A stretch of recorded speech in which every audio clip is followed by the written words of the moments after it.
Are you an architect? No. No, okay, so we need somebody to build. We're going to build a... What are we doing? We're building walls so that people aren't cold.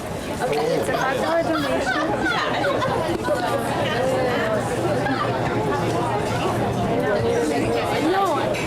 And now when people come in, should I reroute them around?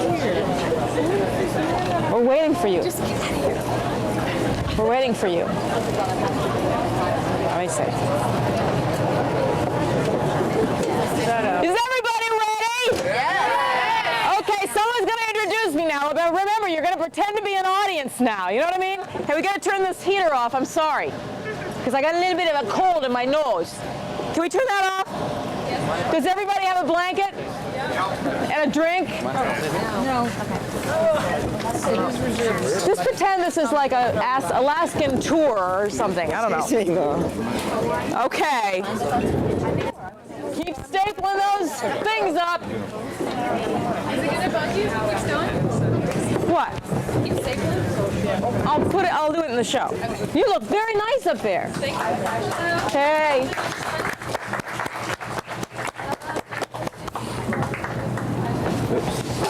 But anyway, Laura Casey has been kind of a great writer and a great performer. Thank you, Susan. That was Susan. She's the owner of this restaurant. And that's exactly right, isn't it? Yes. This is Susan. This is her life. That's why she looks so tired.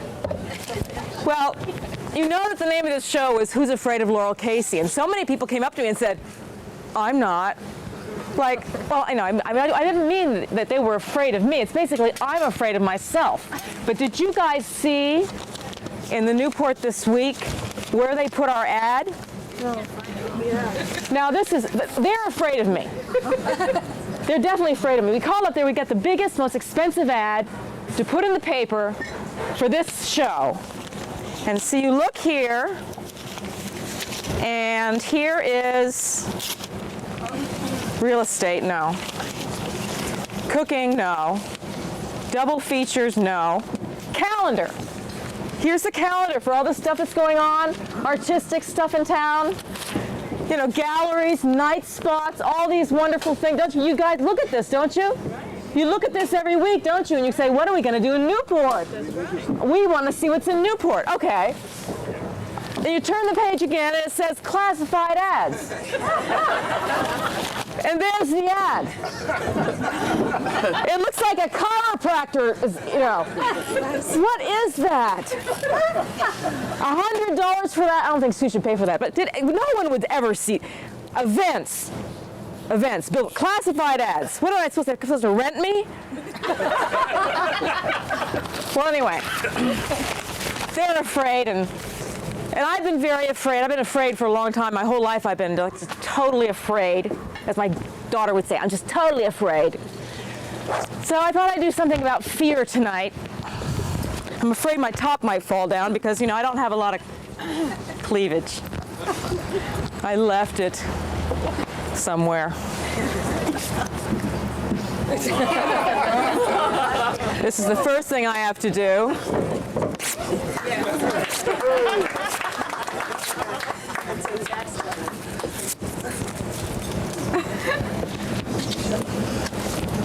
Can't fight City Hall, though. They're going to tow my car away again. They already got one of them. I will not pay my parking tickets, and I don't want anyone here to pay your parking tickets, ever. What you do is when you get a parking ticket, you put it on somebody else's car. Okay, just like snag it in his car from New Jersey. They'll never pay it, and they can't go get them. We have to take a stand against the parking situation in this town. I'm upset about it. And I'm afraid. I'm afraid I was becoming a dancer. I was afraid of becoming a dancer.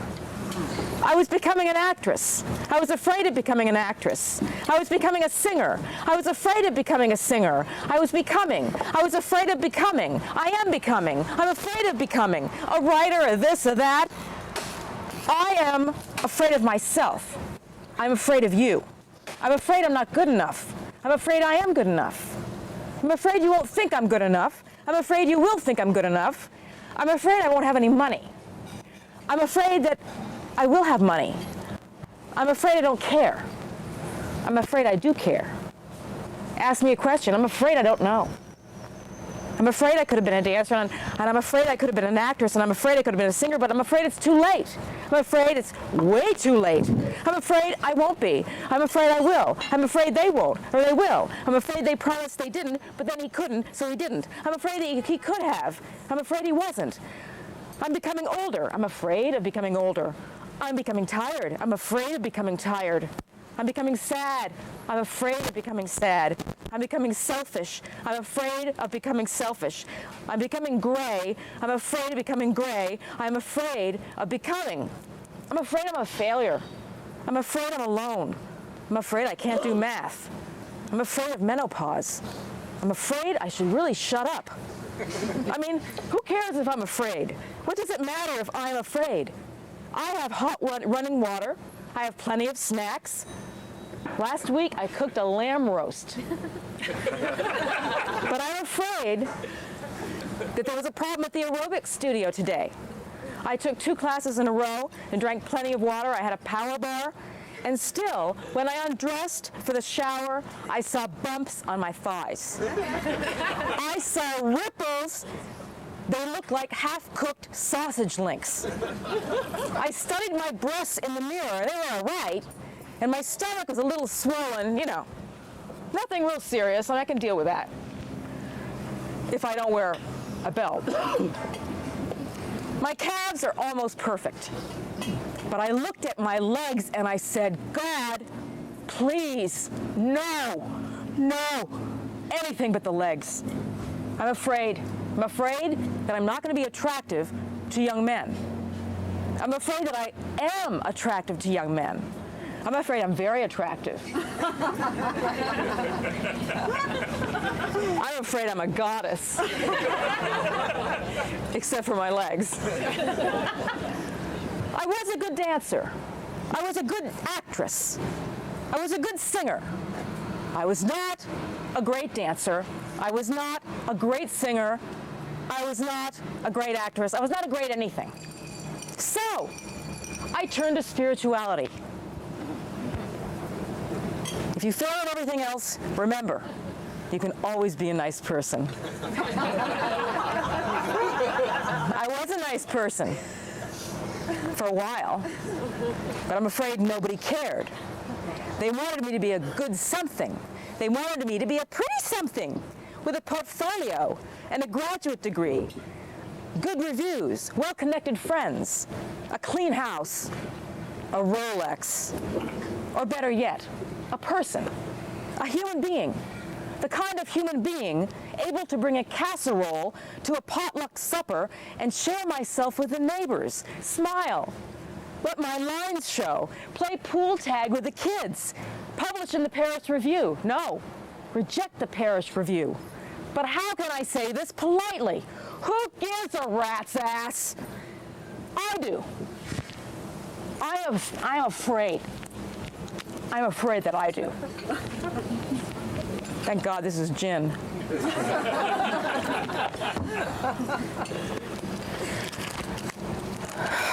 Did you get that afraid thing? Yeah, we're pulling them in now with the afraid thing. Everybody feels it. You feel connected. Oh, that's like I was on the poster. I've been afraid. You've been afraid. Everybody's afraid. How long is this going to be? That's a big fear. You know, how long do I have to sit here? It's freezing.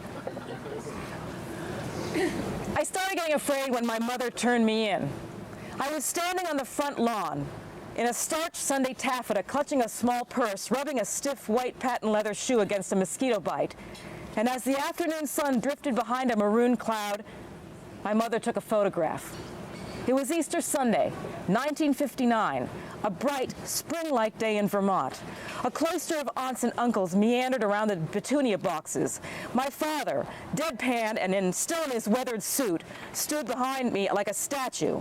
his eyes dead set against the camera, the proceedings, the celebration. My mother was trying to contain the proceedings in one snapshot, swaying back and forth, the camera bobbing in front of her head like a Greek mask. She tried to sweep us all together, using her materfamilias as a broom. A little closer to your father, Laurel. Uncle Ernest, could you please bend down a little bit? Aunt Laura, stand behind, please. That's good. Right, next to Laura. I was 7 years old, wrapped in holiday finery, full of Easter candy, readying myself for the quiet of church. But first, the photograph, which meant, for a few moments, trying to look normal. This was almost as difficult for me as for my father, who was suffering immeasurably, craving a beer, desperate to pull out his tie, duck out into his pickup and head for the VFW, rid himself of the warped dynamics that occurred when my mother married beneath her station. Who bought my billowing party dress? Who bought my patent leather shoes? Not one of them.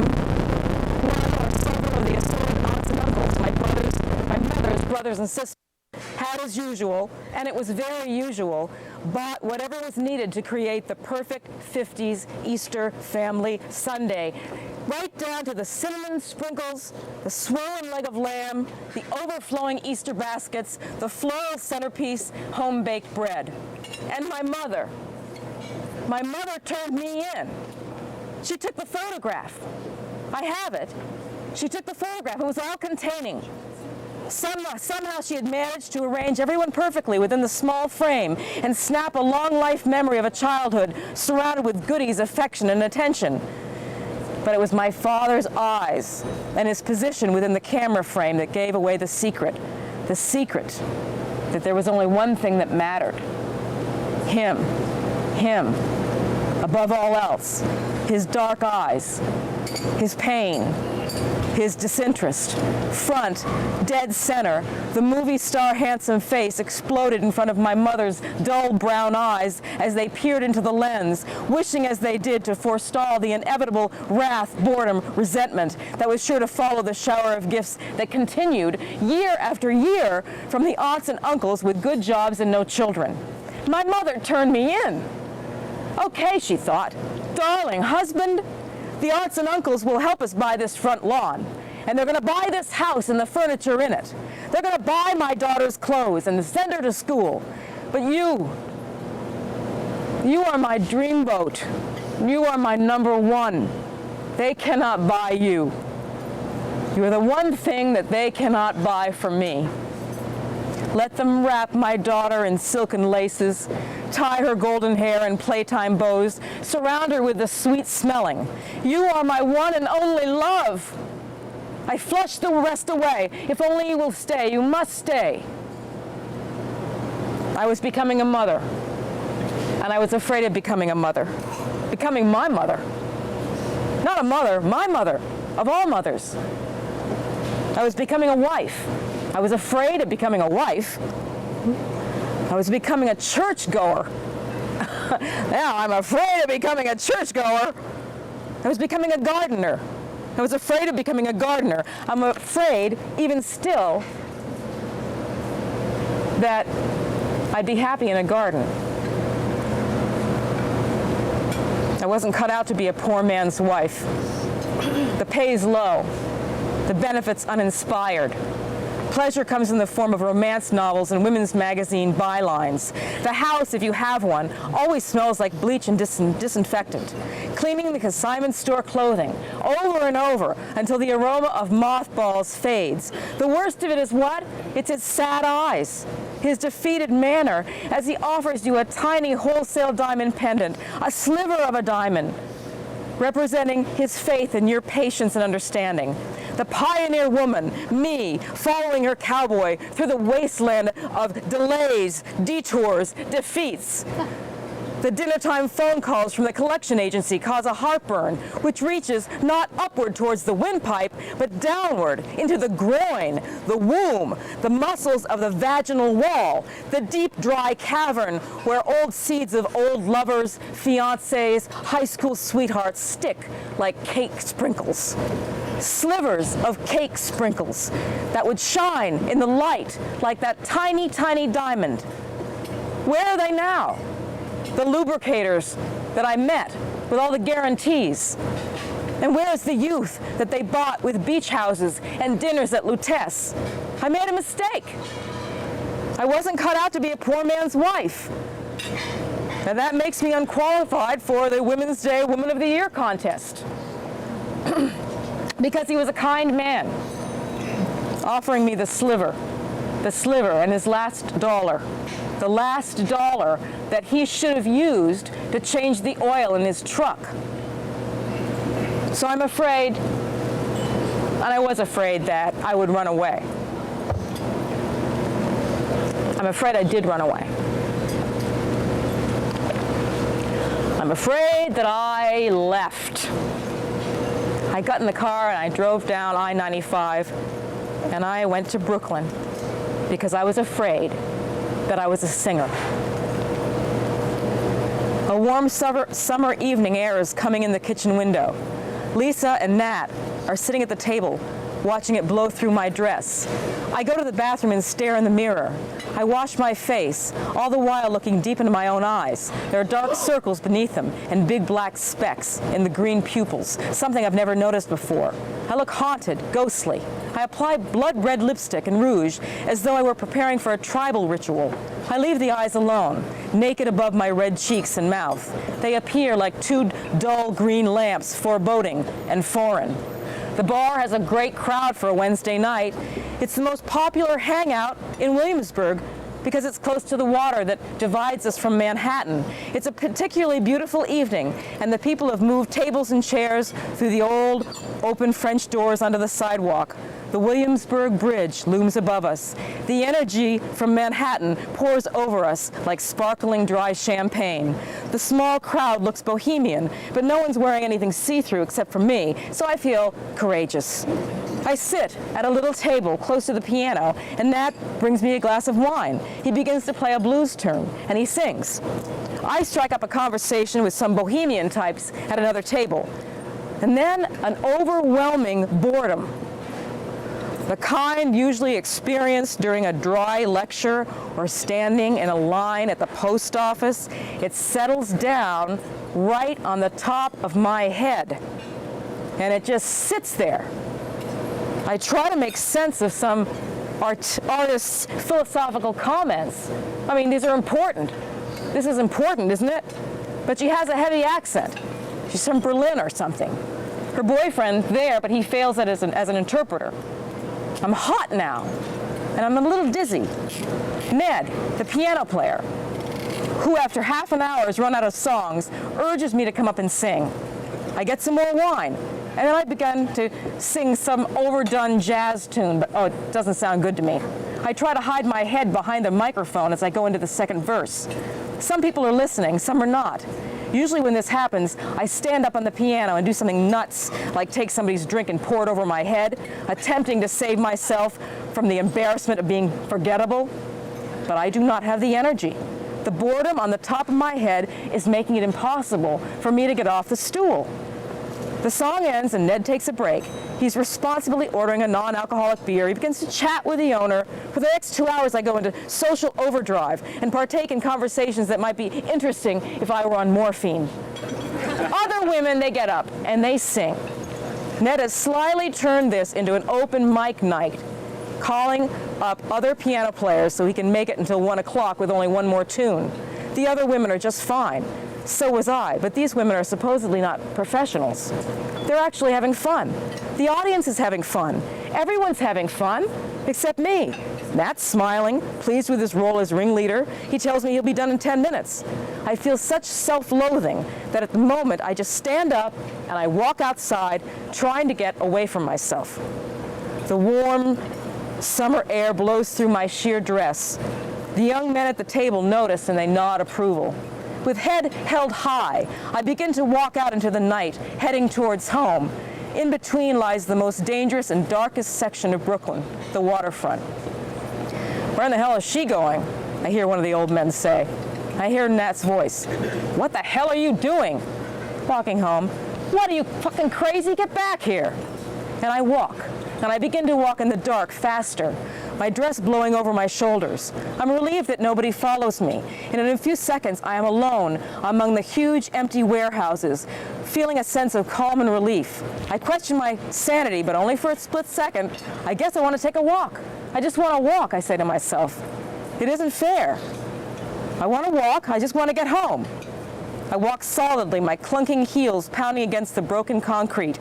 The solitary noise bounces off the warehouses and the water. It is magnified, and I sound like a troop of soldiers marching bravely towards the enemy. I breathe in the musty air of industry and the darkness, the emptiness and danger of the street. I'm proud of my defiance. I imagine that I'm walking through the shadow of the valley of death, just like in the Bible, and I whisper to the devil, come on forward, come on and make yourself known, you coward. Here's your chance to finish me off, if that's what your business is. Suddenly, the exhilaration of my theatrical exit wanes. Is it wane? Thank you. I know that I'm in great danger. I walk faster, quickly turning another corner and then another corner, and there's a man. A short man with blonde hair. He's standing alone. He's leaning against the building. I have to walk past him. I feel his breath on my arm. He doesn't touch me, but when I'm another block away, I hear him groan. And then I hear a hiss. I hear myself saying to him, no way, buddy. Am I crazy? I guess I figure I can fight him off because he's small? I don't know. He begins to follow me. And I'm still several blocks away from my home. But I don't run. I don't even walk faster. My body aches, and my head aches. And I realize just then how tired I am. How tired I have been for such a long time. I'm afraid that I'm too tired. So, November in Brooklyn. I have another sore throat. The phone rings. It's long distance, crackling, hard to understand. It's a club owner from some island somewhere, heard about me in Newport, wants to fly me down for a gig, January. What? The whole month? First class accommodations, 4-star meals, a plane ticket! But no pay. If you have a piano player, fine. If you don't, I'll fly one in for you. Well, yeah, I have a piano player. I mean, my boyfriend's a piano player. 2, 3, 4 weeks on St. Bart's in a bungalow with someone that I don't hate yet. But he says no. He's out of his music phase at the moment. Thinks I should go alone. I have a hard time believing what I'm hearing on the phone. The too good to be true moment is gone. First class accommodations. Meals, drinks. No, definitely not going. An alternate reality which manifests as a dream in which Liza Minnelli appears on stage to accept an Academy Award, and during her thank you speech, she mentions my name. I would like to thank Laurel Casey for her inspiration at a difficult period in my career. Laurel is a national treasure, as we know, a total original. And then my phone would start to ring, my bank account would burst, I would be buying instead of stealing packages of chicken breasts. The true reality is that dreams don't always come true, but most of you are here are too young to know that yet. So I don't really want to bring you down with this fact, but some of us are old enough to know. That doesn't cause as much frustration as the fact that dreams almost come true. Unfortunately, almost doesn't count. If it did, I'd be the beneficiary of the highest order. I'd be walking on water by now, skipping across a calm, warm ocean of hope. Instead, I'm doing the dog paddle backwards, and not in my in-laws' indoor pool, but rather a shower stall in Brooklyn, where my bed is, next to the shower stall. in the bathroom. There's not really a bathroom there. It's just a shower there in my bed, and then the bathroom somewhere else. But, you know, if you've been to Brooklyn, you know what I'm talking about. It's, you know, the bathtub and the sinks downstairs, and the, you know, the dishwasher's upstairs, and the rats are in the cellar. Poor me. Blame it on bad timing, bad luck, bad karma. Who wants to listen to the whinings of an almost? Not mentioned in People magazine? Oh, too bad. Things are rough all over. Well, the true story is about an almost. I know how easy it is to lie, especially on a resume or a marquee. I do it all the time. But right now, I'm telling the truth, or rather a truth. Liza Minnelli did stand up and clap, and when I finished my performance on St. Bart's, she did see me, she did hear me, she did watch me, she did talk to me, she did applaud me, and she said, "You're funny and you have a lovely voice." Now, also that night in this groovy club, which I was the entertainer, a long time ago, Billy Joel was sitting at a table. I love to name drop. A depressed Billy Joel was sitting with the wife that he was beginning to hate. And I mean hate. They sit at another table. They're overdoing the Zambucas. Christy is wearing an over-pleated outfit that's being shown in the windows of the local boutique, a true boutique, which is French for store, because I'm talking about St. Bart's in the French West Indies, where I'm performing for a month, 4 hours a night, every night. Also at a table, Paulina and Rick, what's his name? O'Casey, what's his name? You know Rick Ocasek, the guitarist. How old are you people? Isn't he famous enough to mention? Yes. And Paulina, what's her name? The model? Yeah. Are you guys, I can't see you out there. It makes me very nervous. Are you out there? Is anybody out there? Help! Help, mommy! Help! Okay. Also at the table, Paulina and Rick. Rick's wearing makeup.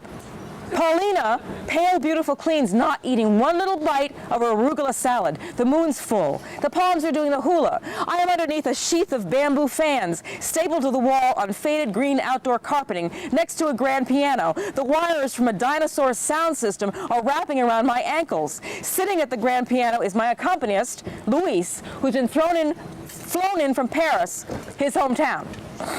He's black. He's beautiful. He's a classical piano player. He can read sheet music effortlessly.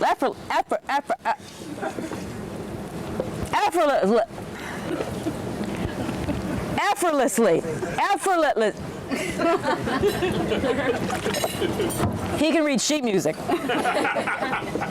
Just give me the music. Show me the music. Show me your keys. I can do it. I said, yes, I can do it. I did it in New York. I did it in the shower. Here, Luis, play this in G. What is it? It's an old jazz standard. You know, it don't mean a thing if it ain't got that swing. Luis is a classical pianist. But swing? What swing? He must swing. I'm swinging my hips. How else do you do the song, It Don't Mean a Thing If It Ain't Got That Swing? This is my big moment. There are movie stars watching me. Luis is playing the jazz standard like a Western saloon song. Camptown, where he should sing this song, doo-dah, doo-dah, holy shit, what not? No, you know, that's what it sounds like. It's like, it don't mean a thing if it ain't got that swing, doo-dah, dee-dah, dee-dah, dee-doo-dah.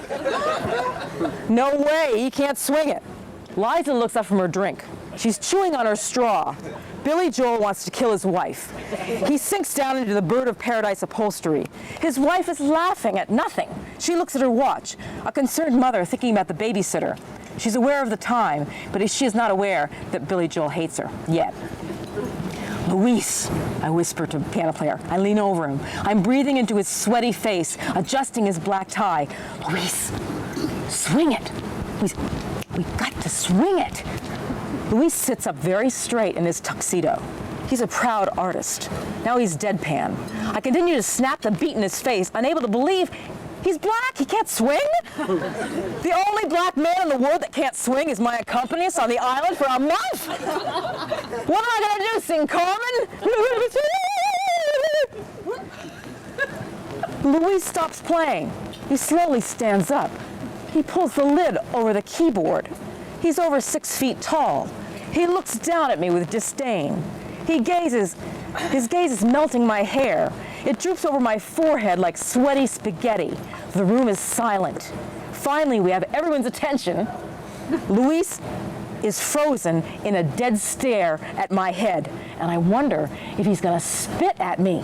Suddenly, Liza starts to laugh uncontrollably. Oh, her boyfriend, what's his name? You know, that ugly piano player that succeeded in fucking his way into her big boat? Billy Strickland.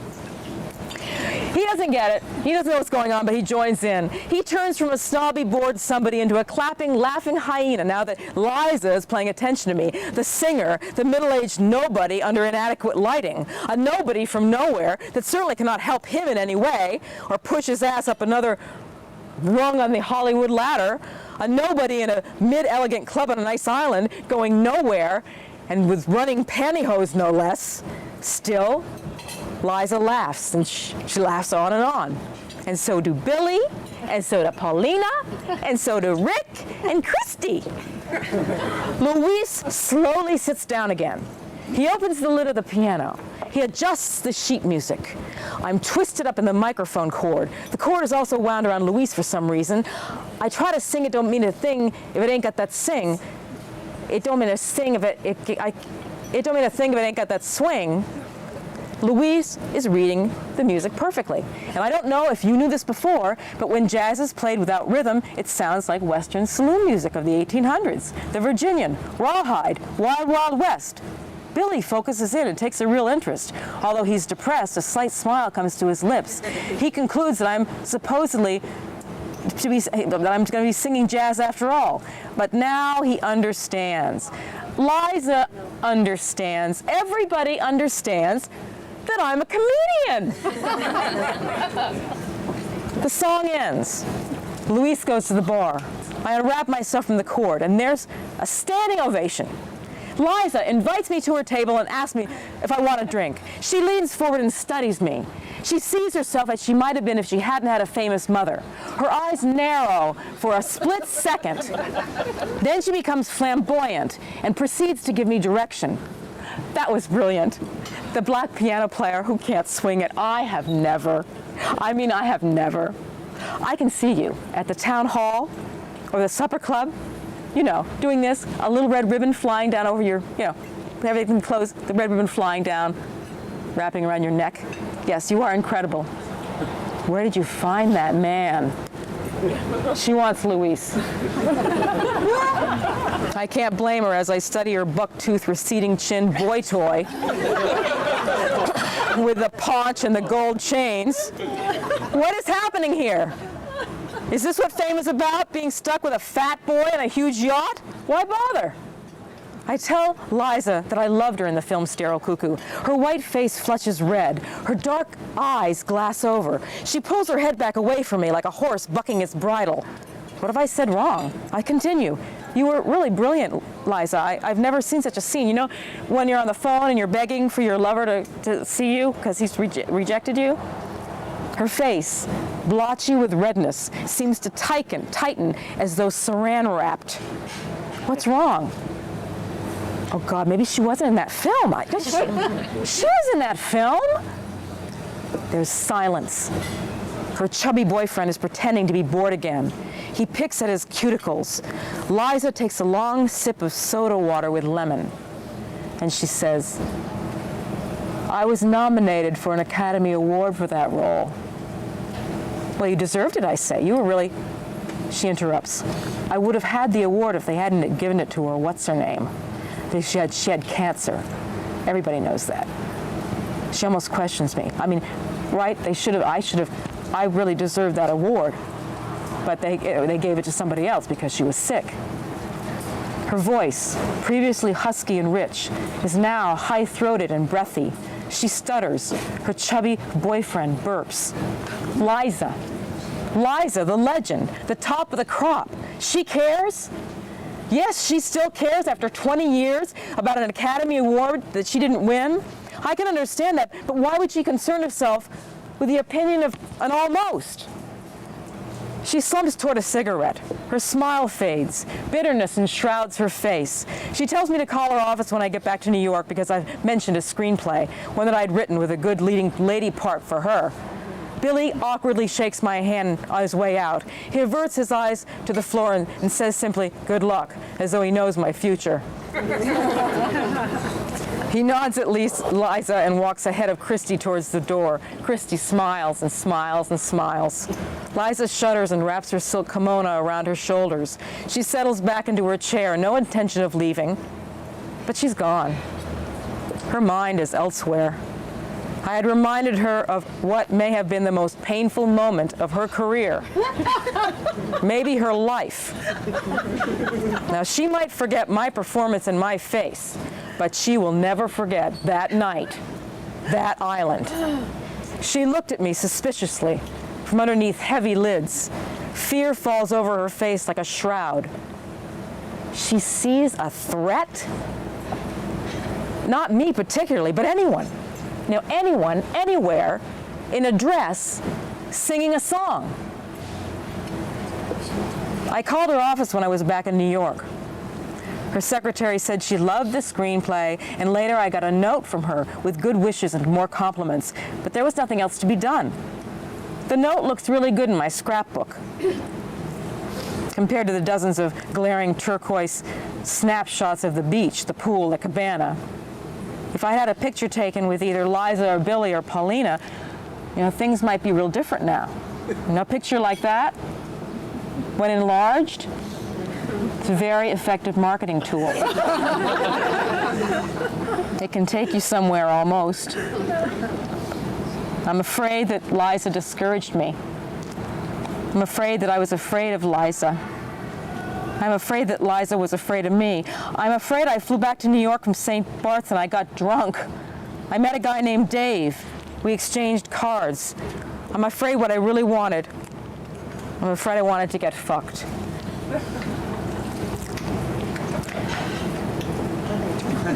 No clapping till the end.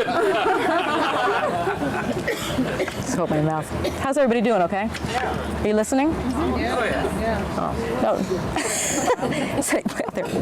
Okay, we're gonna get into the nasty stuff soon. Okay, so just relax. Now that all the nasty people are here. You still drinking that free booze that was on the table? Free booze! You see, I was here for 6 months, reading here, and nobody came. Maybe 2 people came. So I would bring in bottles of booze and bribe people. If they would listen to me, I would pour them a big stiff drink, and it worked pretty well. Oh, excuse me. Till my lips fall off.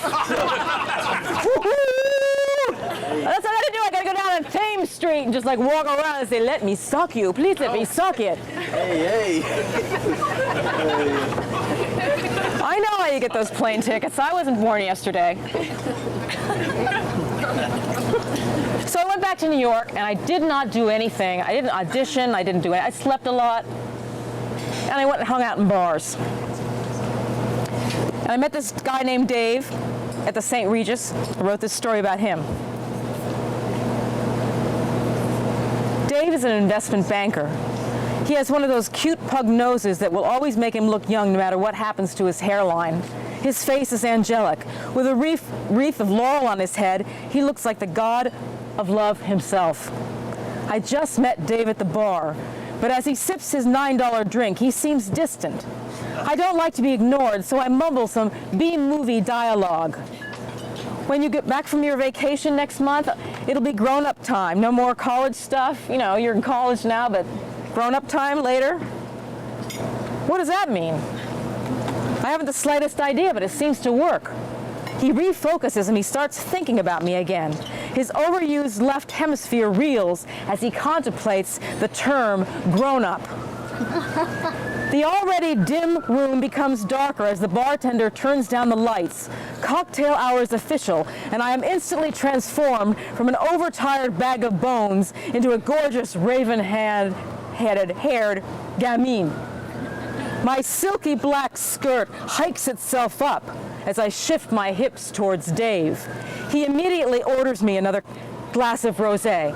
We eat a couple of cashews. What am I doing here? Do you think I know? I'm suddenly bored again. I hate that. Dave leans closer, his young brown cow eyes glowing globe-like.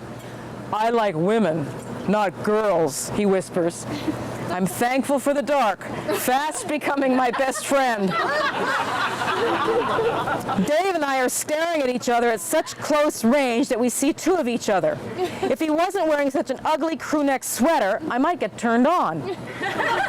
The balding businessmen at the surrounding tables continue to talk but stop thinking. Bejeweled women, stuffed into Chanel cocktail dresses, detect an atmospheric change, and they begin watching me for clues. I try to help them out by looking at Dave as though he were a used car part, but it's too late.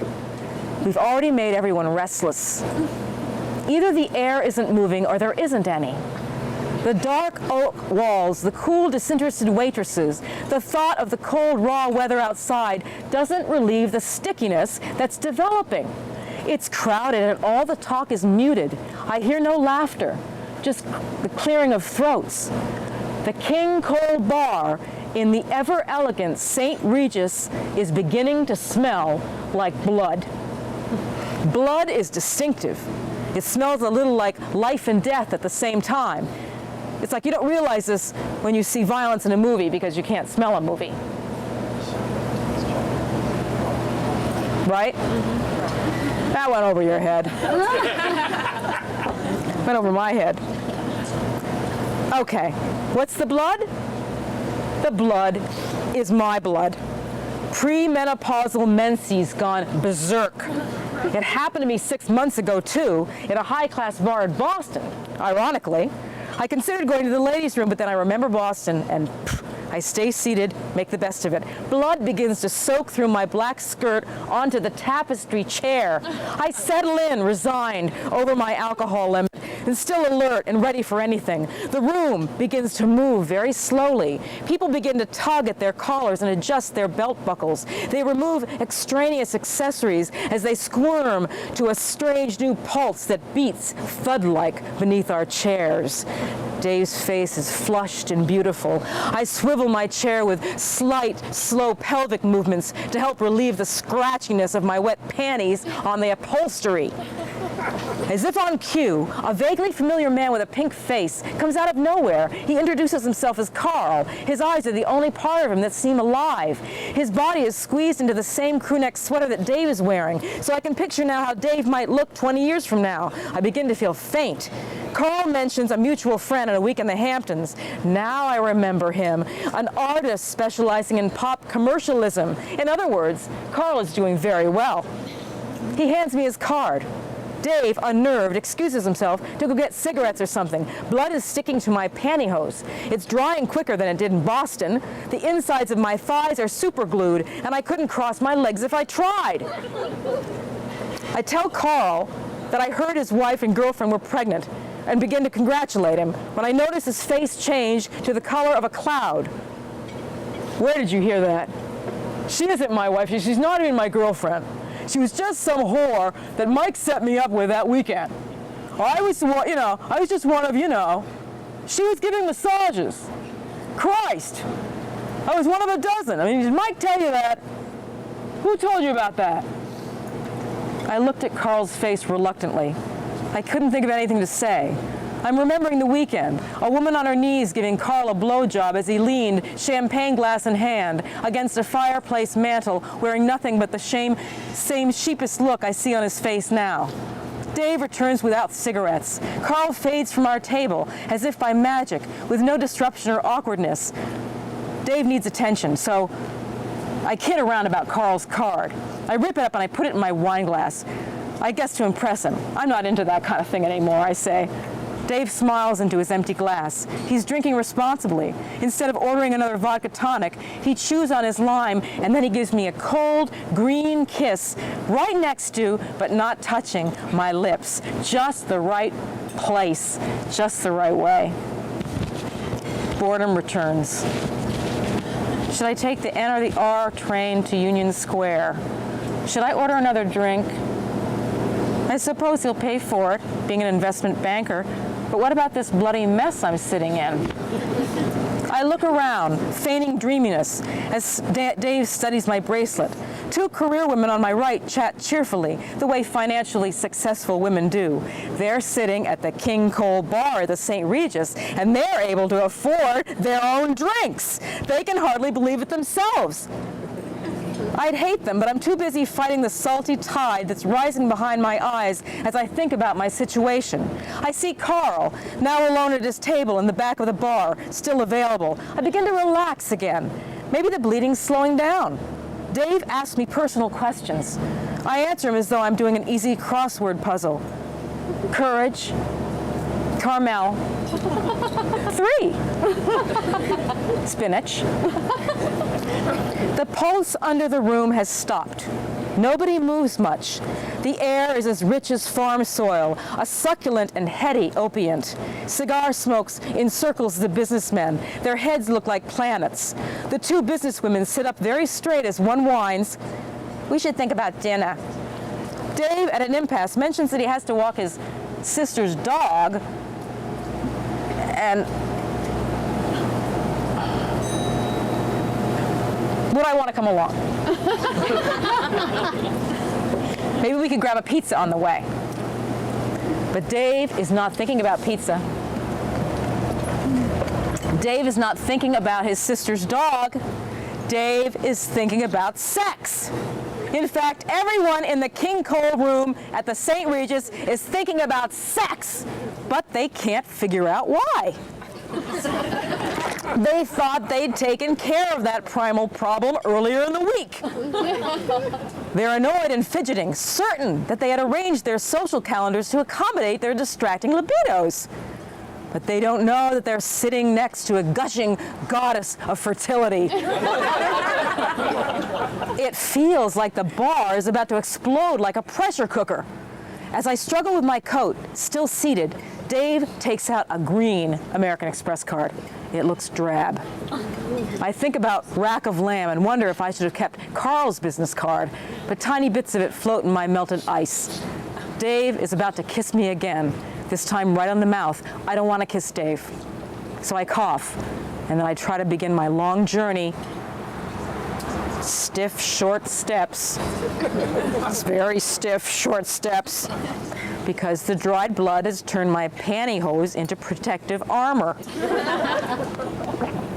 I don't feel anything dripping. I gain confidence.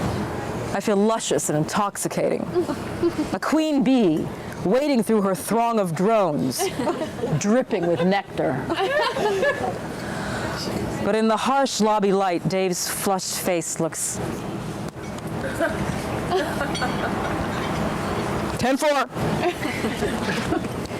Looks adolescent. He seems confused again, waiting for me to give him a clue. I don't give him a clue, so he pushes me against the revolving door, thinking it's romantic and daring.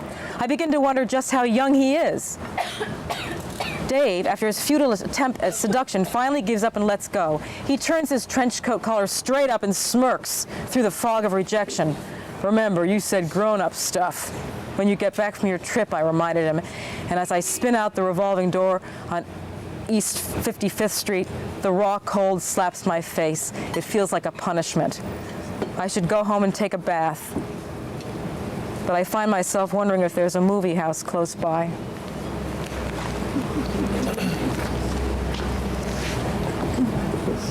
So what did I learn at the St. Regis that day? Anybody? Anybody have the answer? What? Always carry tampons. Always carry tampons. Very good. Anything else? Panty liners? I learned that I was getting very old. No, I learned that the penis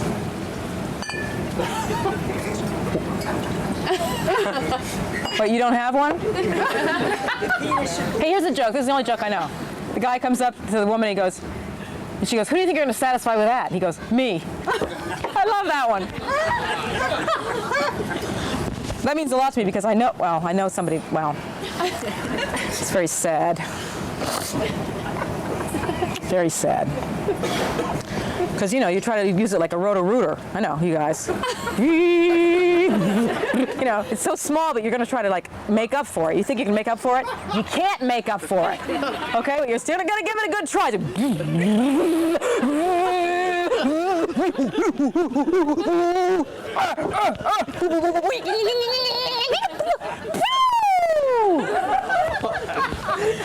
And girls, we know we're sitting there going, Jesus, give me it.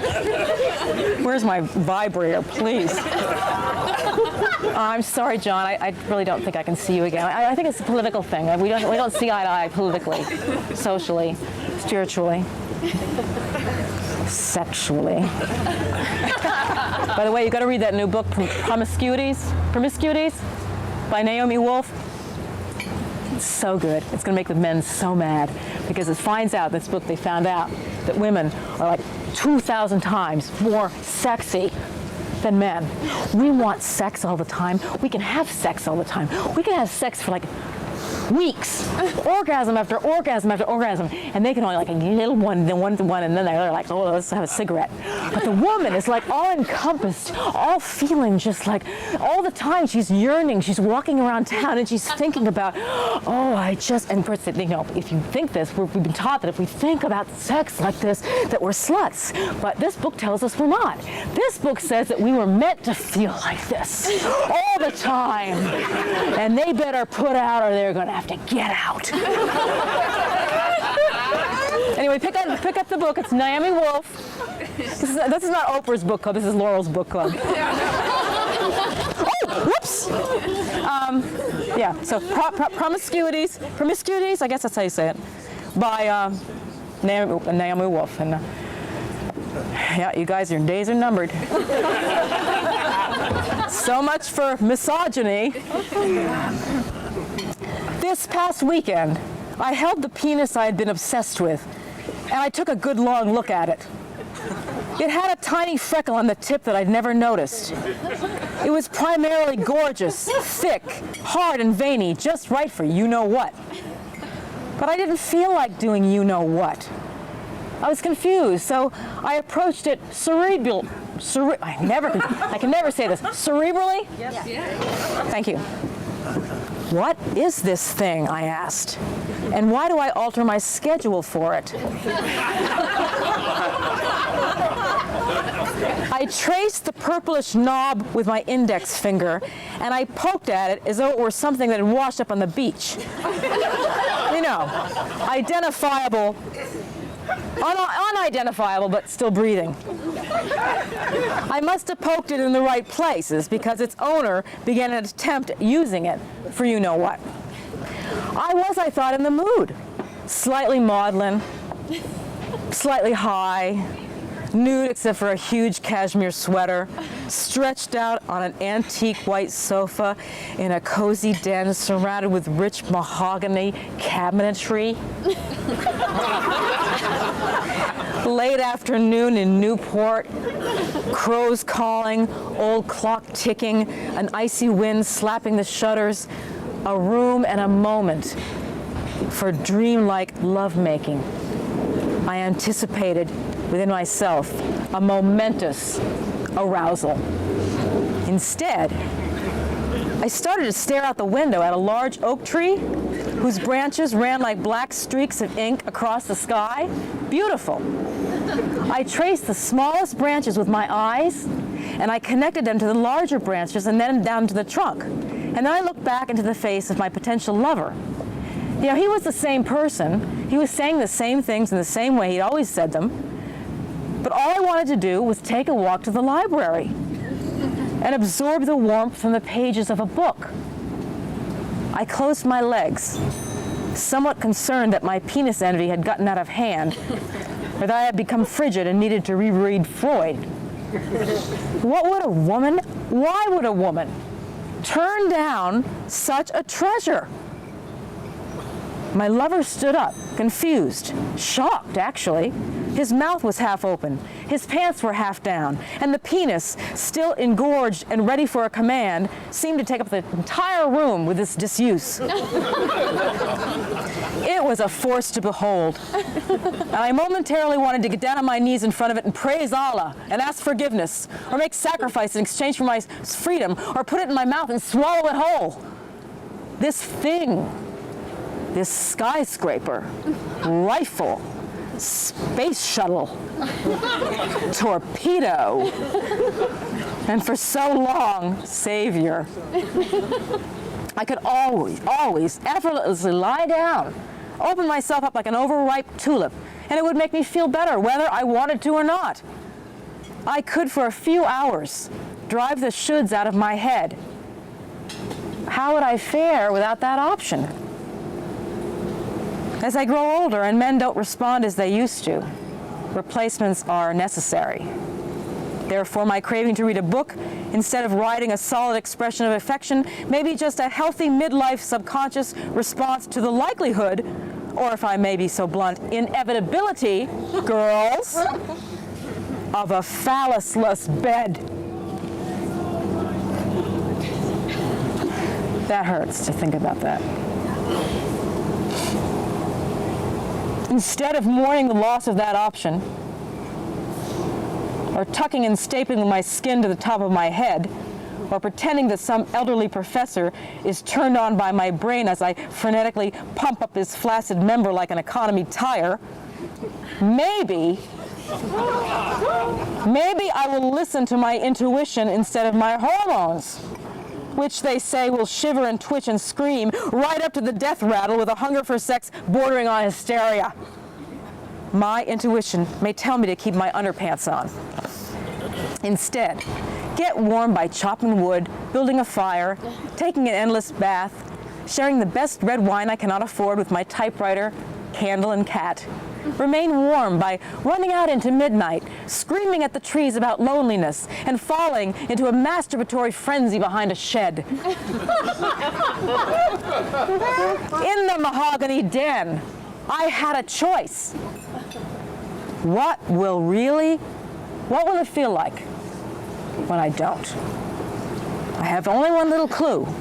As I walked to the library that frigid afternoon, I was driven by the energy of reliance instead of satiation. I walked alone, thinking of the pleasure I had left behind me that was certain not to be there when I returned.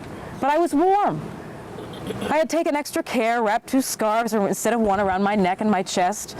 I found a couple of good books to read. On the way home, I stopped at a cafe, and while sipping a cup of coffee at the window, I stared again with delight at the naked black branches, and I ordered a homemade strawberry tart, and I spent a half an hour tracing the larger branches to the smaller ones, and they seemed to plug into the wide gray sky like electrical cords.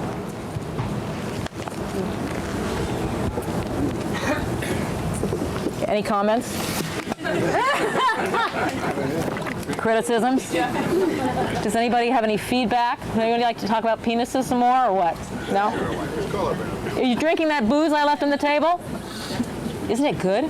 Can I have some? I just need a little belt because I'm an alcoholic. And it's been about 25 minutes. No. I thought I was an alcoholic, so I went to AA. And I wanted to be an alcoholic because alcoholic is so cool because it's a great meetings. I mean, you go to all these meetings and it's like the coolest thing. It's like spiritual, it's like Buddhism, it's like, honesty and camaraderie. And so I tried to drink a lot, like in the morning and stuff, for months, because my boyfriend was in AA, so I wanted to be there with him. And I'm Irish, I figured I must, but I can't do it yet. I mean, I'm trying, but does anybody have any ideas of how I could become an alcoholic? Huh?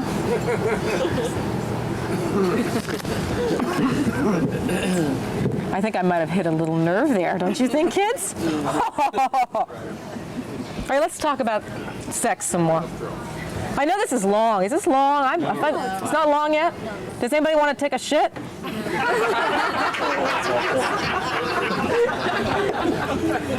No? Okay.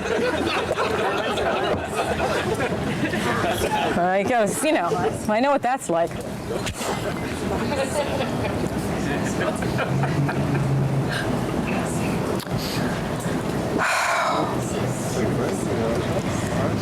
My daughter and I planted the last rose bushes just before the landlord stopped by to tell me he isn't renewing my lease.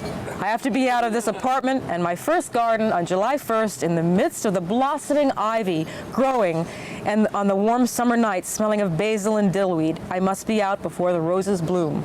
The landlord is not renewing my lease because I don't have a job, no money, and no credit. I look into my daughter's beautiful dark gold eyes and wonder what she sees when she looks at me. I sit defeated, about to fall apart, but determined to be cheerful because it is Mother's Day after all. As my little girl finishes her homework, I sit on my 40-year-old ass. Now 44 years old, this ass. Almost 45 years old, that ass. It's very important to be truthful about your age. I want you all to tell everybody else here, whisper in their ear how old you are right now. I'm 17. Thank you. Liar. Because if nobody tells anybody, everybody thinks that everybody else is young, or you're the only old person on the earth. And I think that's very hurtful. It's like, am I the only person that's 80? Yeah, with hair dye, you never know. I think honesty and confessional, saying how old you are is a proud thing. I usually tell people I'm 60, and they say, wow, you look fucking great for 60. You know, like I said that once, I said, I'm 60, and they said, oh, really? Okay, that's nice. I know, bummer, huh? Okay, where was I? Oh, yeah. As my little girl finishes her homework, I sit on my 44-year-old ass, and I wonder how I ended up here, on the verge of homelessness and despair. I look out at the rose bushes, and my mind draws a blank. Now let's see. Wait a minute. I went to grad school. I went to Europe. I was Eliza in My Fair Lady. I went to Aspen. I was a cheerleader. I made a great pasta sauce. I married a nice guy. I had a baby. I did aerobics. I sang in jazz clubs. I tried to look good. I tried hard. I even managed to become engaged to 2 men who would spoon feed me, but I couldn't go through with it because I couldn't marry for money. It was wrong anyway, because one of them married his money in shoes, and another one made his money in pesos. And I'm not going to marry a guy who sells shoes, Butler shoes. Now, if I had it to do over, I would, because I figure business is business. You're going to make $1 million selling shoes. Who the hell cares how he's making his money? I thought, shoes? I'm going to marry a shoe salesman? See, I was a snob. Now I'm paying for it. So I sit here with no one to bail me out except the man at the welfare office. Some of my friends pity me. Others are becoming disgusted. They all have strong opinions about why my life is a mess. Some kindly suggest the problem is a recession and my divorce with no settlement. Others cite my ongoing struggle with a personality disorder, loving the wrong men, and fluorescent lighting. I agree with all of those explanations, but as painful as it is, I know that there's another problem, and I'm sitting on it. I've seen the women, and you've seen the women. The women who drive in the Mercedes and Jaguars with the large, dark sunglasses. The women at the parties, at the theaters, and Dean DeLuca's ordering any old thing by the pound or liter, sauntering down Fifth Avenue, pushing twins in Perry Ellis bunny suits. I have watched the wives of bankers, the mistresses of famous artists, the girlfriends of rock stars, as they wisp about in khakis or tiny cocktail dresses, laughing it up at the private beach clubs, chatting in front of the posh private preschools, and there's nothing noticeably different about them. They're not particularly especially attractive or happy, but they have something that has protected them from poverty, and they are sitting on it. What, I wonder, is wrong with my cunt?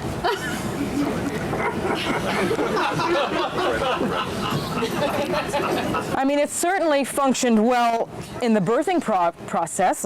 My daughter weighed 9.5 pounds, and most of that was her head. It was an acceptable enough receptacle for my ex-husband, at least for a while I had some interest. It is consistent each month as it spits and sputters through its drip cycle.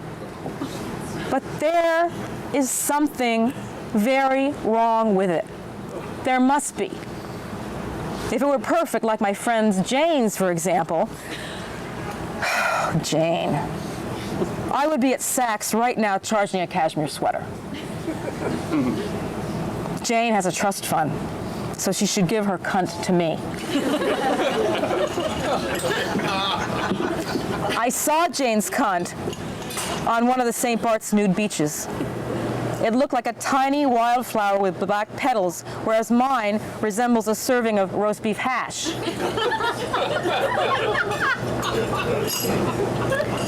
I've seen other cunts through the years, inadvertently, in steam rooms, orgies, the Port Authority restrooms. There is a direct correlation between pretty cunts and prosperity and ugly cunts and poverty. Now, I know that word cunt is a little bit offensive, but I tried reading this with the pussy. Pussy's sort of sickening too, if you ask me. Vagina, they're all ugly words for an ugly part of our body. Don't forget to read that book. It's beautiful down there, it's beautiful. Beautiful hash.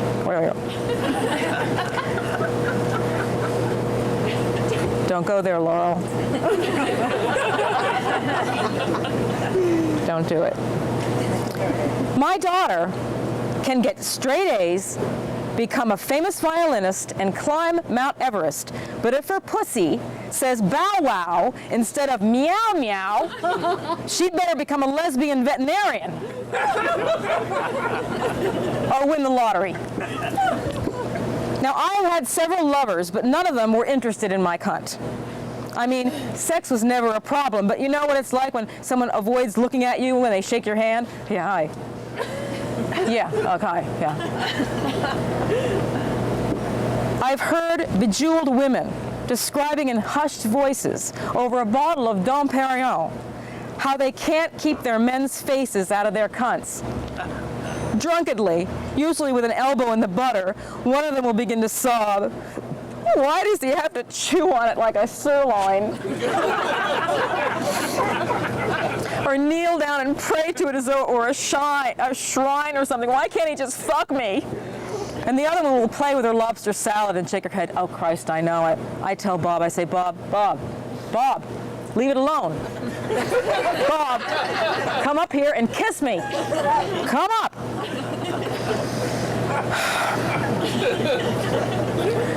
12 years ago, I had natural childbirth in a clinic in Punta Gorda, Florida, and the doctor's name was Mohib Elfar.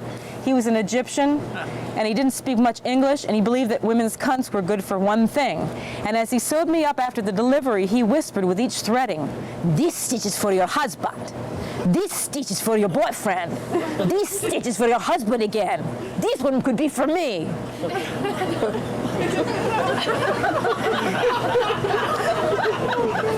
I suppose his handiwork didn't either help my attitude or my genitalia. I felt like a mummy, not a mommy. The butch feminists, those sons of bitches. They've ordered us to love our cunts as much as men love their penises, and I can't do it. I just love penises. I think they are absolutely astounding, astonishing, delicious, as they stand at attention, alert to opportunity, assertively finding ways to pay the rent, electricity, and phone bills. Pressing forward with testosterone-fueled fortitude, the penis is never passive, always searching for either comfort or conflict, whereas my cunt seems content to stew in its juices, providing no answers or energy unless I sell it outright.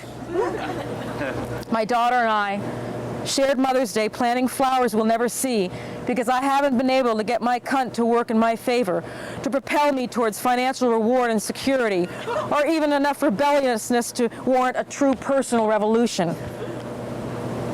I will just have to look for a place to hang my hat and keep writing my stories and plant a rose.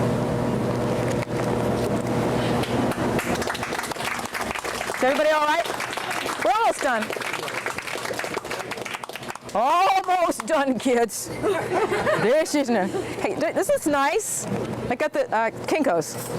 Usually I have a clipboard. You know, I have a clipboard, which I think is sort of like sophisticated. This is a little bit like, this is too plastic. It's too bad I don't have a memory, because if I had a memory, I would be famous. Because if I could memorize this, I'd have a one-woman show and I'd like be off Broadway. And then I'd marry the producer and, you know, I'd be out in the Hamptons. Happy as a clam! I'd have a bathing suit on, but of course I would have to have the skirt on it with a leg problem, you know. Well, hi, honey. So I'm just like, just as long as you cover it up. They don't know. Cover it up, girls. Right? Cover it up. Tell your age, but cover it up. Who's going crazy? Is anybody going crazy here? Does anybody have, can I have a glass of wine, please? All right, I'm afraid. I'm afraid that's too cheap wine for me. And I'm right. So I didn't mean to make a fool of you, but I don't like cheap wine. Why should I? That's why my friend said I had a drinking problem, because I can't afford the wine I want to drink. That's a drinking problem. Serious. I had a $100 bottle of wine last night. I stole it. I hate to say this. I had to steal it. Why did I steal it? Because I have a little bit of a personality disorder.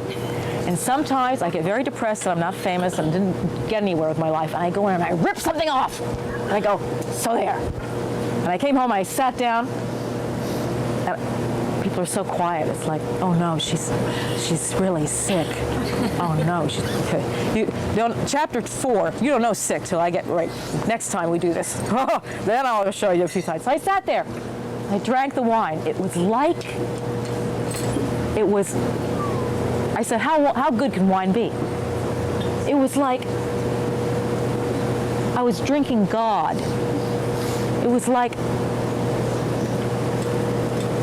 it was the most incredible thing I had ever tasted in my life. So I went and put a personal in New York Times. And I'm looking for somebody who owns a wine store. Anybody here own a wine store? I hope not the one I took the wine from. No, this is all fiction, all fiction. This is just a performance. There is nothing here. Everything is a performance. The story that wasn't written, I'm afraid, today, was not written between 1 and 5 o'clock in the afternoon. The coast was clear, the rent was paid, coffee in the pot, in a warm sweatshirt. I had 2 cats for company, and I started to write the story that will never, ever be written. This particular story had to be written today. Now, I don't know why, but there are some stories that reveal themselves within a time frame, and if you miss them, there's no rewind button. It's gone. So you just go on to another story, which may well evolve into a version of a story that wasn't written. The new story may be unique in and of itself, but it will contain fragments of the unwritten story and suffer from an identity crisis, like this one. This story here is the story that was not written this afternoon between 1 and 4 o'clock, when the foghorns were moaning and the sky was dark as dusk and my room was warm and my head was clear. I'd eaten a good breakfast, and although I was tired from yesterday's apartment sale, the place looked sparse and inviting. Now there was space to fill. The walls were empty. My bed was empty. I was wearing my brown fluffy slippers.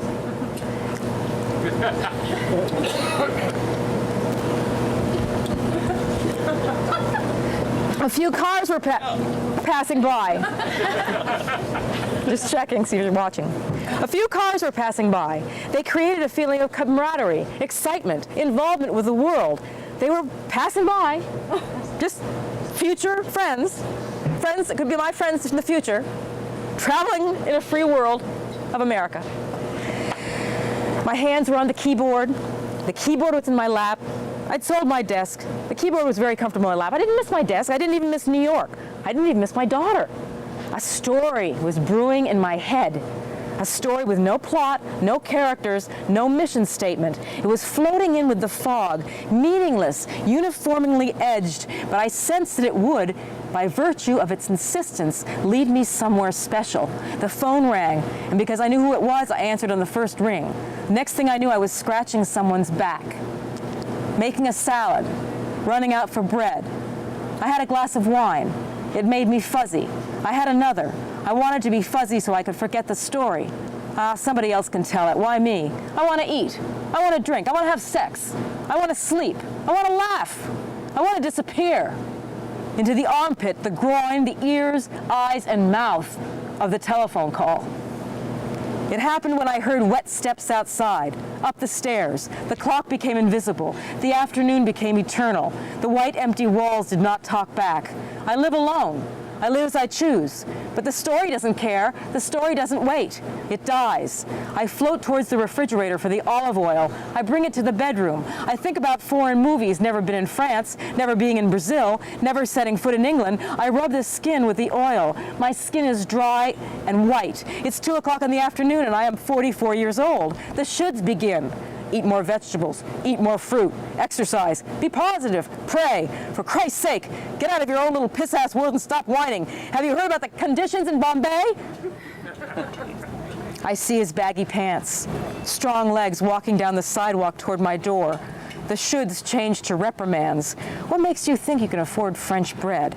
If you could set this place up right, like an office instead of a bedroom, you might get some more stories published. Or maybe you could move to a country you could afford to live in without getting stories published. Or if you could only pass a test, maybe you could teach. But it's 3 o'clock now, and every day, 3 o'clock in the afternoon, and I'm hungry for stimulation of a different kind. I want to absorb. I'm an American. I was meant to be a breathing vacuum cleaner, a sponge, an empty pulsing vessel of longing which fills itself up with anticipations. Anticipation and the subtle dread that accompanies it. The dread of a truth. That anticipation is not only better than the real thing, it is the real thing. Sweep the floor again. Talk to the landlord about refinishing the floor. Feet on the stairs. The heavy-booted sound of my friend. Then in the kitchen, leaning against the stove, the left hip and thigh of a man whose mind is elsewhere. It's 4 o'clock. Olive oil drips down from the side of my mouth. I dip the bread. I butter the bread. I scratch the back for a long, long time. The story of a woman who finally figures out why she's not who she was meant to be. The sheets are stained with olive oil. The cats are sleeping on his coat. The fog, so beautiful in the earlier day, has spilled itself out into a drippy, monotonous, lukewarm rain that spins down the window behind the bedroom shade, and my consistent hunger for endless luncheons that solve nothing. My body feels thick and reluctant. It brings bad tidings in the way of a stomachache, a headache, a scratchiness in the back of my throat. Story? This is the story, if you want the story. A woman in love with nothing. A woman searching for nothing. Satisfied with nowhere. Nauseous at the thought of the new age. Tired of everything but a hot bath and blank verse poetry. The story was not written because a woman is in love with nothing, satisfied with nowhere. She settles into the afternoon hours like a slug on a rock. The story is not separate from the afternoon. It is not a popular story. It does not fit into any popular venue. In fact, it is precisely the story that will eat you like an afternoon lunch. A story that will shame your children. Does that make sense?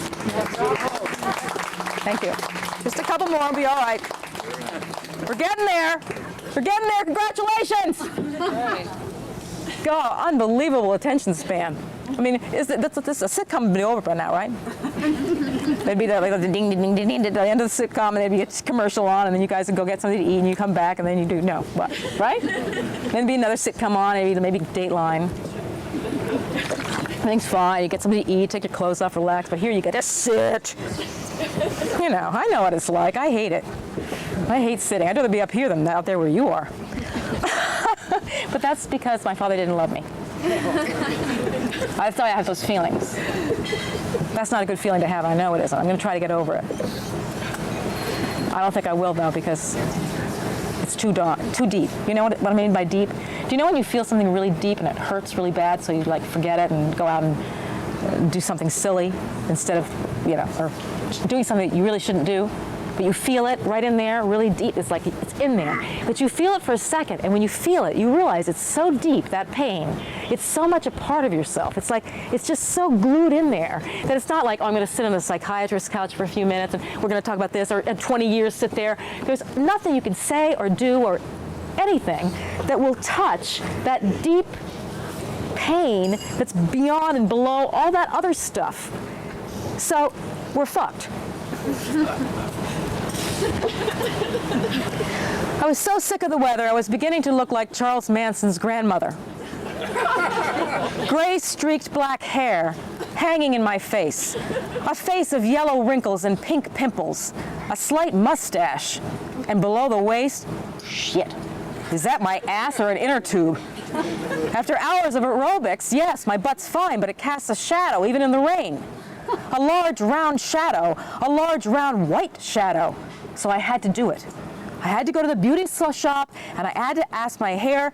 I wanted them to dye my hair white, platinum, champagne blonde, swatch number 243, the Laurel picture on page 56. Sure.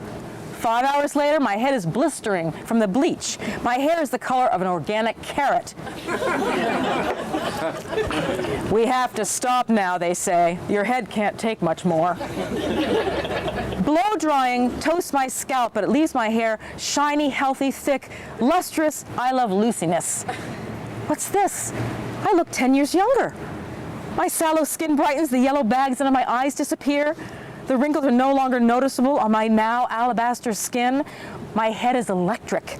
It throbs like a pig's pulse. I hope that the chemicals will cure my mental illness. But for now I need to dab my head with antibacterial ointment. Now the hairdressers, this is over here at Michael's on Bellevue, by the way. Yeah, I know. Now you know. Don't step foot in that place. Everybody has a horror story, right, about that? I know, it's scary. The hairdressers, Tina and Helen, they're wide-eyed, they're not smiling. Tina says, I've never seen a color like that before. She's studying my head as Helen applies the ointment. Helen's eyes are tearing. I can't believe I did this to somebody's head. I say, it's okay, I like it. I did, I actually liked it. She goes, but it's different colors. Look under here, it's like red here, purple here, green over here. Look at the ends. Helen has turned pale. She just whispers, my name is on this head. Let's put a rinse on it, something. You cannot walk out of here like that. I don't get it. I was scared because I liked it. I could easily join the circus now, or a carnival. I could be a rock star, an astronaut. The sky was the limit with this headdress, flaming, wild, progressive. Meanwhile, my head numbs to the pain of the chemical burning, and I start to swoon, but instead I apply some lipstick, a wine-colored matte lipstick used for emergencies like impromptu carpooling or going to the store with the flu. During those times, the lipstick makes me look almost presentable, but now it sets off my electric head like a spark plug. My natural good looks, which disappeared when Reagan was elected, unleashed beneath my flaming skull cap like a reactivated volcano. Women under the dryers lifted their lids with amazement. Is that the Sistine Chapel or somebody's head? My shoulders grow large. There's a silence. We all stare into the mirror at my hair. I don't understand, said Helen. She cries, I can't believe I did this to somebody's head. It wasn't your fault, I say. I asked for blonde hair. You had no way of knowing that my hair couldn't be blonde. Tina lights a cigarette and gives the manager matron a look that says, oh, disaster, major disaster. The manager matron stands very still behind the cash register, preparing for battle. But I say nothing about a refund or a lawsuit. I take full blame for stepping into a beauty parlor in the first place. By now, we all should know better. Tina studies her right thumbnail. Helen could try a corrective coloring, a color corrective, correct the coloring. Helen bites her lip. She's new at color. She's new at the salon. She does not want to touch scab head. And who can blame her? How's your head, she asked. Did the ointment help? In a few minutes, my head is again soaking in a variety of color corrective chemicals. Color correction, says Tina, is a lengthy, intricate process. It could take all afternoon. What color will my hair be when we're finished, I ask. Well, if we're lucky, brown. Like it was, you know, before, when you came in. Before I became a true redhead, a movie star, a siren, a dish, a tart, a babe, a stacked, triple-decker, full-fleshed, two-toned handful, and then some with some miles on it, yes, but many miles to go. And now, I am soon brown, medium ash brown. My personality is brown. My pubic hairs are brown. My future is brown. All because of fading. A natural reaction on the darkest of brunettes when they try to become something that they're not.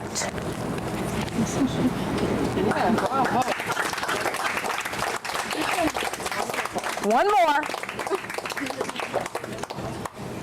I was going to sing something tonight, but we don't have an entertainment. Sing. Go ahead. We Jim don't- said you can do it. Oh, that's funny. I wasn't going to sing, really. I mean, I haven't sung in years. Come on, Tutu. We all want you. You want me to sing? Please. It's an elevation of the recitation that has been Sing. different. This is my carry. I mean, let's get arrested tonight, all of us. Well, while I'm reading this story, I'll think of a song because I used to be a singer, but something happened. I don't know what happened to me. Something snapped. Something went a little bit screwy in here. And part of it was when I went to sing and got vocal coaching, I couldn't open my jaw enough. And they sent me to a psychiatrist, people at this graduate school for acting.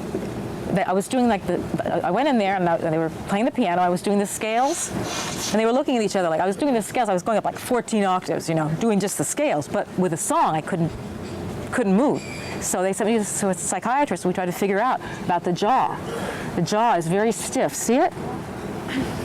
The jaw ruined my career as a singer. And that's why I'm very upset. And that's why I've had to become a writer and stay home. Because I'm so angry about something, but I don't know what it is. But I will, I might sing. I don't know, it hurts me. It hurts to go there. I don't know. Like the parking ticket that hurt. But I don't want to make you feel bad for me. Actually, I do. Anybody got either yard raked, anything? You used a few bucks. No, I'm just teasing you. Everybody fine. Laurel, shut up! Laurel, you're not supposed to do that, okay? You're not supposed to put yourself down like that. You know, you just get up there and read your stuff. And they don't want to hear about how fucked up you are or what's wrong with your life. They've got their own problems. Now, just stand up there and read the story, and that's enough.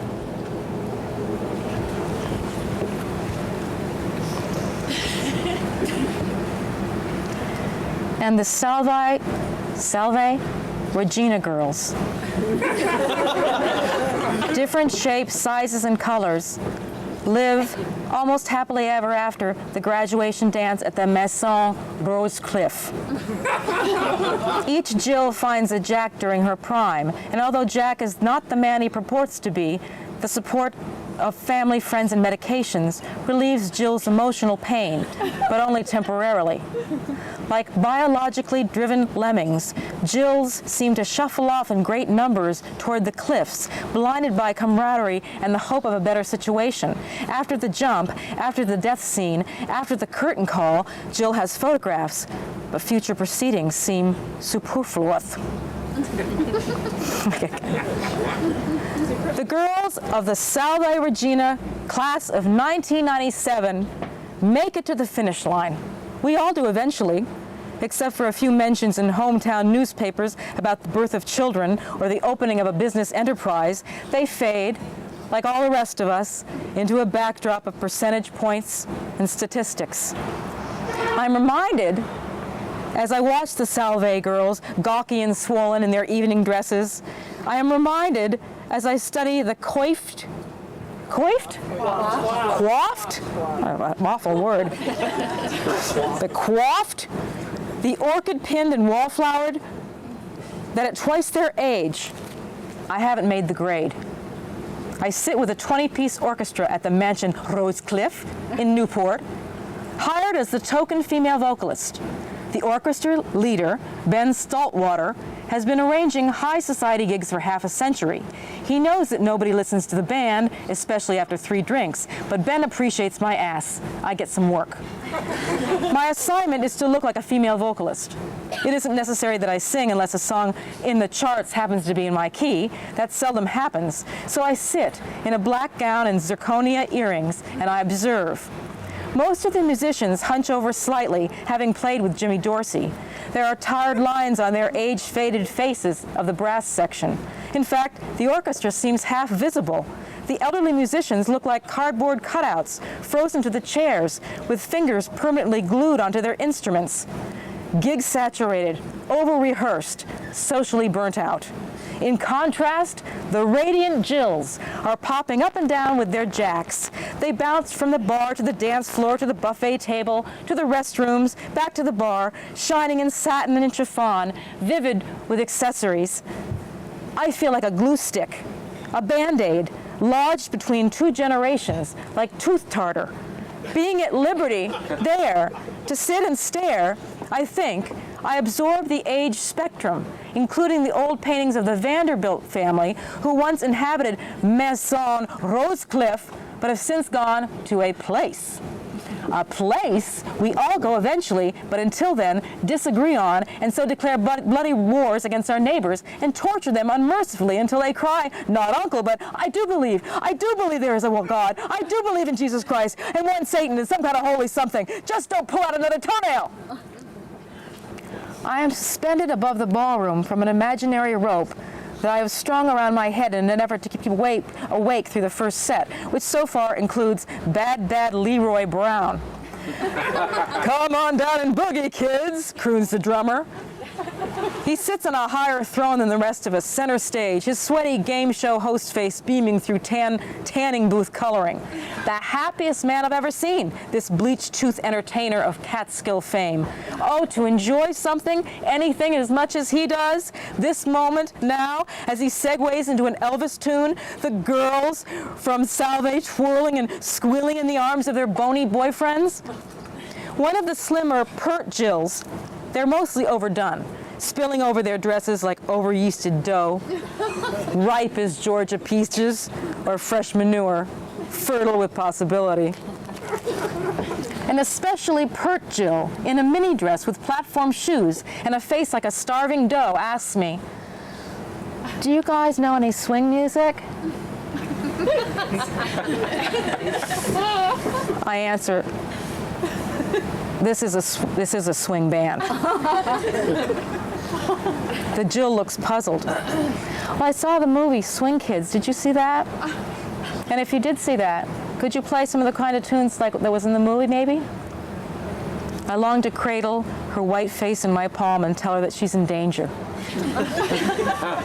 She should move to a Greek island and become a goat herder before she closes her eyes and jumps, before she picks out a set of china, charges the Ethan Allen den furniture, or buys the whole farm just for the sake of convention and an orgasm every 3rd day. I am thinking like a midwife in midlife. My head is swelling with previously forgotten regrets. They rise up through my gut, to my jawbone, up behind my eyes. Jill has youth on her side, stacks of calendar years to experiment with and discard, dozens of stupid mistakes to make, with plenty of time left over for rectification. Eventually is all I actually say to her, glancing at her Italian quarterback boyfriend, who at the moment has something other than dancing on his mind. He'll reel her in, I say to myself. Jack's genitalia will overcome. He'll stuff himself into her life like holiday dressing. Jack in the box. When was the last time I was stuffed? I can only say, here's to you, Mrs. Robinson. I understand now. I didn't understand when the movie came out in 1971.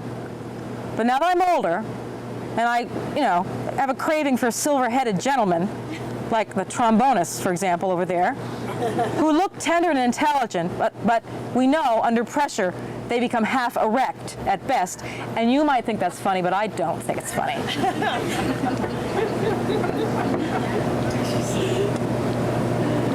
I see nothing funny about that at all. That's why Mrs. Robinson did what she did. I didn't know that before. It's like she's got a nice house. What's she doing with this little kid? Dustin Hoffman, he's no beauty. Ruined her life for this.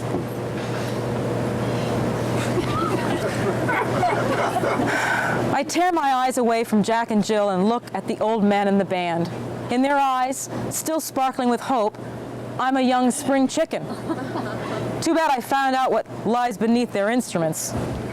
Something useless, just a part of their laps. The worst of it is, I could seduce one of these lanky, masculine tarts without much trouble. They know the movie, they saw it, they rent it from the classics section of the video store. Tonight, the ballroom at the Messin Rose Cliff seems very cruel. I'm no longer a Jill, not yet a Jenny. A Jill doesn't know any better. A Jenny takes whatever she can with gratitude. I taste a new bitterness regarding all the irreparable, irreversible damage that I have done to my life. Although there may be future possibilities, I sense that after a certain age, they carry with them an element of the macabre, a dash of poor taste, a suffocating consequence. The Salve girls, the lovely Jills, will move through the next 2 decades with optimism, passion, and curiosity.